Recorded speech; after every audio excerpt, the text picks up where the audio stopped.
여러분 안녕하십니까? 자, 세종대왕님의 함자에서 단을 따서 번창하기를 바랬던 세종특별자치시 2탄이 계속됩니다. 1탄은 법원과 검찰청이 들어올 줄 알고 지었던 건물들의 공실 현장 영상인데요.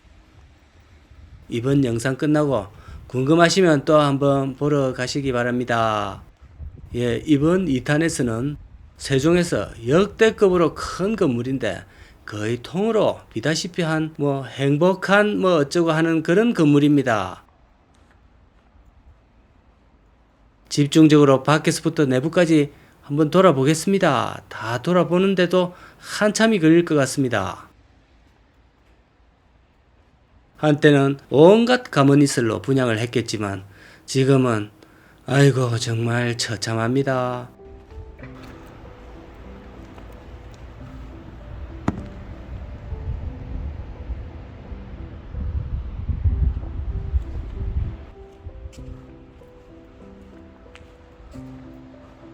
에스컬레이터는 전부 사용 불가 검사를 받아야 되는데 검사를 받을 필요도 없습니다. 사용 불가 상태로 내버려 뒀고요.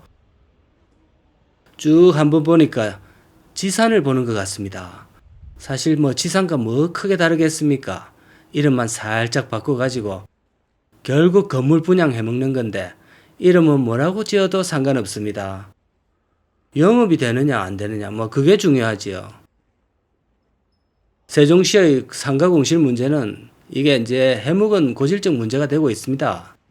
상권이 제법 활성화됐다는 나성동, 보람동에도 공실 상가가 절비하고 참고로 여기는 대평동입니다. 바로 앞으로 금강 수변공원이 있기 때문에 금강 조망 이것만으로도 분양업자들이 이 지역을 띄우기도 했고 실제로 여기는 금강변을 산책하면서 자영업을 하든 오피스텔에 주거를 하든 경치와 환경은 참 귀하는 곳입니다. 참고로 이 금강에서 조그마한 오리보트를 하나 사서 한 며칠 뱃길로 내려가면 부여의 낙하암을 거치게 되고 좀 더 타고 내려가면 바로 장항항 거치고 결국 군산 앞바다에까지 도달하게 됩니다. 여러분 중에 혹시 육로의 불신 검문이 조금 문제가 되시는 분들은 이 금강을 통해서 살짝 서해안으로 간 다음에 거기서 해를 좀 사자시면 되겠습니다. 어쨌든 그렇고요. 요즘 이자가 높아가지고 70에서 80%의 대출을 끼고 상가를 매입한 수분양자들 그들의 고통이 한도를 넘고 있습니다. 제가 70, 80%씩 이렇게 돈을 빌려서 분양을 받는 거 처음 알았습니다. 저렇게 돈을 많이 빌리는군요. 자, 미분양 및 상가 공실로 인해가 시행사의 부도가 임박했다는 그런 소문도 지금 돈다고 합니다. 근데 제가 좀 궁금한 거는 이렇게 공실이 많은데 전국적으로 은행이 넘어갔다느니 금융사가 어째됐다 이런 말은 잘 못 들었습니다. 시행사도 끄떡없는 것 같습니다. 연쇄 부도가 나야 되는 그런 수준으로 보이는데 금융권이나 건설업계는 어디서 자금을 받는 건지 여전히 건재해 보입니다. 딴 데 가서 또 공사하고 어찌어찌 버티는 그런 모양인데요. 제일 고통스러운 것은 일단 어찌됐건 간에 개인들인 것 같습니다. 그들 중에는 벌써 운명을 달리하신 분들도 있을 거고 관리비라도 좀 막아보자는 그런 생각에서 자영업 경험이 일천함에도 이 세종에 들어와서 점포를 또 여시는 분들도 있고 또 그거조차 여력이 안 되면 밤에 대리를 뛰거나 또는 야간 경비 또는 택시 기사 이런 걸로 완전한 몸빵으로 수고를 가리넣가 수고를 하신다고 합니다.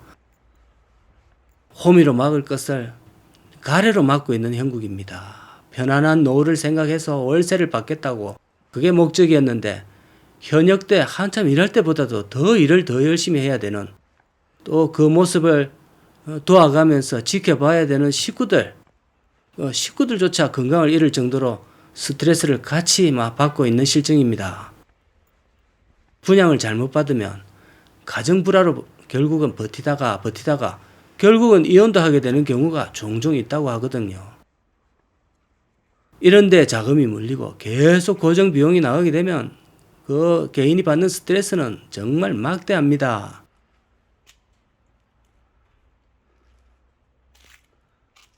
공실 문제를 해결하기 위해 용도 제한을 일부 해제했다고 하지만 그 효과를 보지 못하고 있다고 합니다.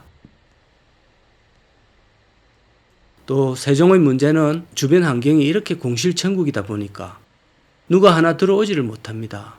상권 자체가 형성이 안 되어 있으니 전문 업체나 굉장한 맛집이 들어온다고 하더라도 살릴 수가 없고, 영상에 보시면 대한민국에서 가장 유명한 요리사 겸 방송인 그분의 얼굴로 점포를 열어도 폐업의 길을 걸을 수밖에 없는 세종의 현실이 올시다.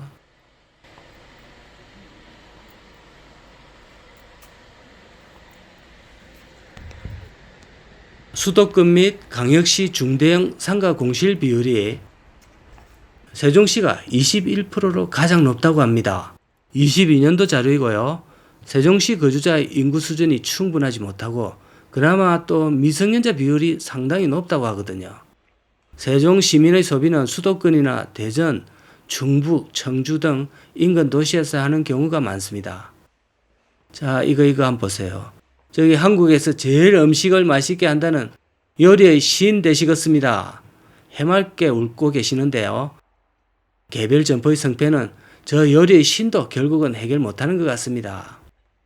우편함에 수치인 불명의 관리비와 재산세 우편만 수두룩합니다. 대부분은 돈 내라는 우편물일 텐데요. 쳐다도 보기 싫을 겁니다. 어쩌면 근처에도 오기 싫을 듯 합니다. 그런 것을 방증하듯 여기 한동안 아무도 안 오신 것 같네요. 근데 저 우편물을 어떡할 건지. 안 본다고 해결될 것도 아닐 건데, 시행사는 결과에 대해서는 책임감도 관심도 딱히 없어 보이고요. 아마 모르긴 해도 다른데 어디 가서 또 분양해볼까 그런 연구만 한창일 것 같습니다. 시청자 여러분이 항상 신중한 선택이 중요해집니다. 소비자들의 말을 들어보면 세종시에 필요한 상점이 충분하지 않다는 그런 말도 있고, 매장이 흩어져 있어 다양한 상품을 비교하고 구매할 수 있는 직접된 매장이 없다는 것도 소비자가 갖는 불만 중 하나라고 분석하고 있는데요. 제가 봤을 때는 다 헛소리고 그냥 상가 비율을 너무 대책 없이 지어서 그 모 공기업이 폭리를 취했다고 보시면 되겠습니다. 주거보다 상가 분양이 이윤이 월등하다 보니까 이렇게 원칙 없이 막대리 지은 겁니다. 전국의 혁신 도시를 도맡아 개발했던 그 공공기업. 네, 정말 밉습니다. 오늘 보시는 두 개의 건물은 하나는 2018년, 하나는 2021년에 지어져서 사용 승인이 된 상태인데 보시다시피 사람보다 상가가 더 많습니다. 그랬거나 어쨌거나 일단은 분양 받으신 분들을 위해서 분양이나 잘 되기를 한번 바라봅니다. 조금만 더 기다려보면 안 되겠습니까? 감사합니다.